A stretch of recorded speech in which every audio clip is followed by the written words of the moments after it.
Hello guys, welcome back to my channel. So if you're watching these videos, maybe because I already made so much spam on Facebook or Twitter or Instagram, or it's because you are interested in going to study in Japan and you're actually preparing yourself for all this process that is gonna start next month. So as the title says, as the thumbnail says, today I'm gonna be talking about the part 2 of the application process for the Mambuka Kusho MEXT Monbusho scholarships in Japan. And today is gonna be about the test that you have to make in order to be approved into this scholarship. So let's start.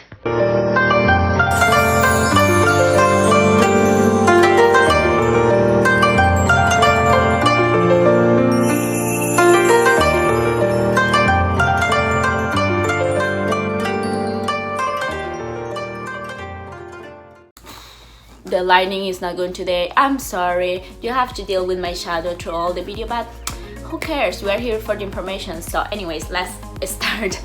If you don't know me, my name is Veronica. I'm from Costa Rica and I went to Japan in 2014. I studied there for 5 years thanks to the MEXT scholarship or Monbusho scholarship, Mambuka Kusho scholarship, however you wanna call it. I really want to help as many people as I can through all this process of getting the scholarship, because when I made it, I didn't find so much information online, and I think it's really good actually to prepare yourself, looking at videos or reading in the embassies and doing tests, practice and all of this in order to actually get that scholarship that you really want to get it. So let's start with today. I'm gonna be talking about the test. As I say before in the video that I made last week, that is the part 1, I'm gonna be leaving in here. You have to make 3 tests in order to pass the scholarship. And which scholarship? Today I'm gonna be talking about the Specialized Training College scholarship specifically.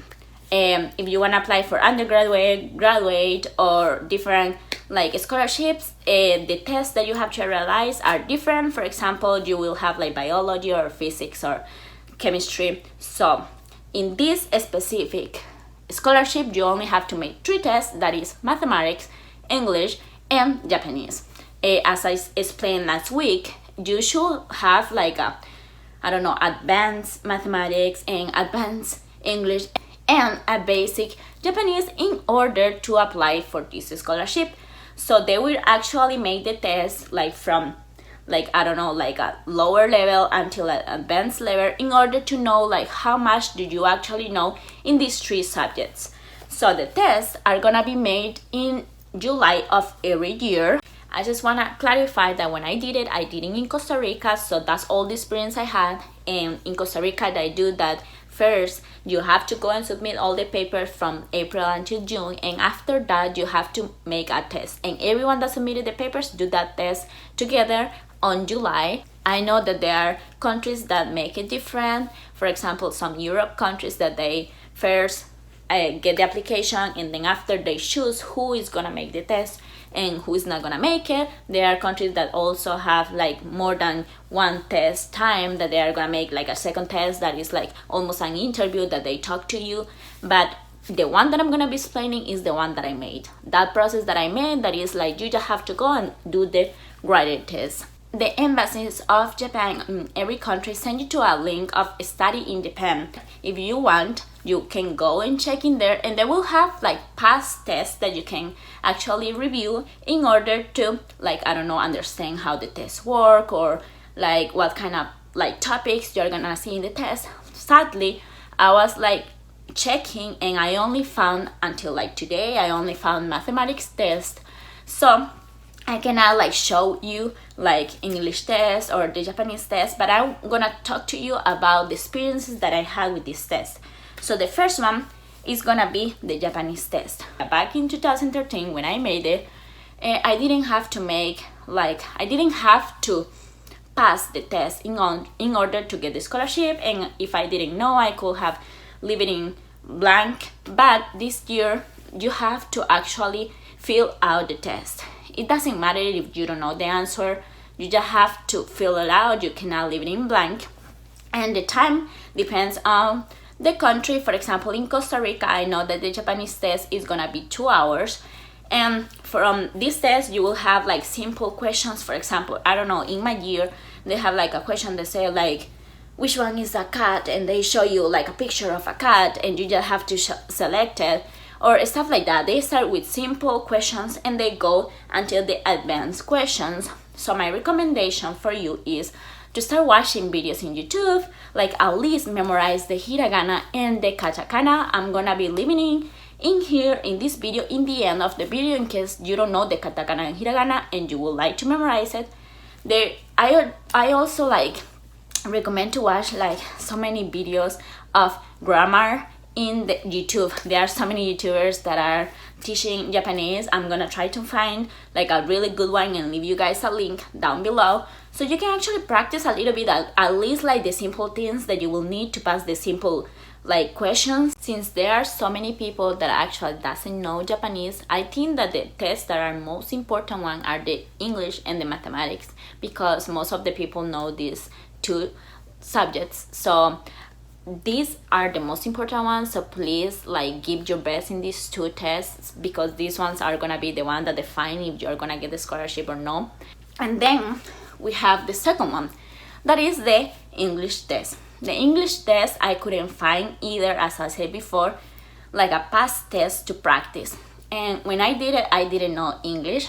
And this is also gonna be the same as Japanese. They start with like really lower level until the advanced level of English. And for me, I said that a really good way to practice for the English test is actually just go on the internet and do practice, even if it's the TOEIC or TOEFL. These kind of questions will make you like think, and I don't know, like they can be like similar kind of questions that you will have like a paragraph and you have to read it, and then you have like a little phrase with blank spaces that you have to fill out, or they will have like, I don't know, like blank spaces and you will have to put it with the correct, I don't know, conjugations of the verbs and stuff like that. So just practice like the English proficiency test, and it's not gonna be the same, but when you go and if you actually got a good scores in this kind of practice test, it will be kind of easy for you to do this test for the Japanese embassy. This test is gonna be also for 1 hour, and I really recommend also in this test to don't leave it in blank. Even if you don't know, like try to like think of the questions or the answers that are like more like, I don't know, just use your common sense and say like this one doesn't sound bad. So just don't leave it in blank, because when you leave one question in blank, you're actually losing all the opportunity for like actually getting at least 1 point into that questions. If you don't fill it out, you just have 0 opportunities to pass that question. So that's for the English test. And now let's start with the mathematics test, that is like most difficult for everyone, because for this test you cannot use a calculator, as I explained. And there are so many people that actually when they are in high school they learn how to do the things using the calculator, but in this test no, you have to do everything manually. And in high school, for example, if you don't have the answer that is good, but in the process you have some stuff that are good, they give you points. But in this test, no. In this test, you can actually get points only for the answers. So all the process doesn't matter for them. You should have the answer that is good in order to get 1 point. So please have that in mind before answering to this test. And I think I was looking into the past years from 2014 until 2016. They didn't have in the page that I searched, that is the Study in Japan page, I didn't find in there like actually like 2017, 2018, 2019.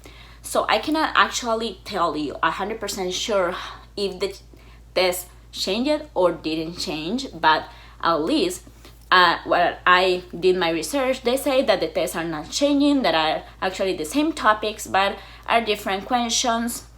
So let's see how the mathematics test is. I'm gonna be leaving it here and let's explain this kind of test. If we look at this exam from 2016, we can see that the test is divided in 3 parts. All the questions are related to pre-calculus topics like algebra, geometry, vectors, trigonometry, logarithmic and exponential equations, roots, and others. The part 1 combines all of the topics, while part 2 and part 3 are specifically of one topic each with different questions related to that topic. On the part 3, you will find most of the time graphs, and these haven't changed since I did it back in 2013. So this is all like the structure of the test that we can find in every test from the MEXT scholarship. The mathematics test is gonna be 1 hour, and you cannot use the calculator. You cannot use the scientific calculator. You cannot use your watch that had calculator, your phone, of course. And when they say stop the test, you have to stop it. It's gonna be hard for you if you cannot work under pressure, so I really recommend you to practice a lot this kind of test. It doesn't matter if you only have these 3 tests, practice as much as you can. And please, if you are gonna prepare yourself for this mathematics test, do your practice in English, because the tests are gonna be in English. They are not gonna be writing, I don't know, Russian or Spanish or another language. They are gonna be writing in English, so practice in that language. So you are actually gonna get familiar with the terms, and when you go and do the test, you're not gonna spend like a lot of time thinking of what is the meaning of that term, but instead you are gonna spend that time in answering the questions. And this is a really quick review of how the tests work. So I hope I did help you a little bit. I want to tell you that there is a group in Facebook that is also called like Mambuka Kusho MEXT Scholarship Applicants, where you can actually go and submit your request to see if they accept you into the group. There are many people that are already applying this year, many people that applied last year's, and people like me that already went to Japan, got the scholarship, and returned. So if you want to ask into that group, I'm pretty sure so many people are gonna help you. Like from next month, I'm pretty sure there are gonna be like so many people asking questions or posting about past tests. So if you want to go into that group, I really recommend it, so you can actually ask in there things that you don't know. You just screenshot the questions or take a picture of the question in your notebook and send it to them, and I'm pretty sure so many people are gonna help you with the answer, if it's in mathematics, Japanese, or English. So I really recommend that group. And if you need some questions, if you need like some help from me, like just send me a message. I'm here to help. I hope I can help as many people as I can. And please don't forget to check the description box, where I'm gonna be leaving you guys different links from, like, I don't know, the old test, or I'm gonna be leaving you guys the link of the Facebook group. I'm gonna be leaving you guys the link of the study in Japan, and all of the links that is gonna help you to practice for this test process. And I wish you the best. I hope you pass the test. If after the test is gonna be the interview, which I'm gonna be explaining next week, really quick, like this video that I make it really quick. So see you next week. I hope you like this video. If you like it, give me a thumbs up. If you didn't like it, give me a thumbs down, and leave me some comments or send me messages into my Instagram that I'm gonna be leaving in here or in here. See you.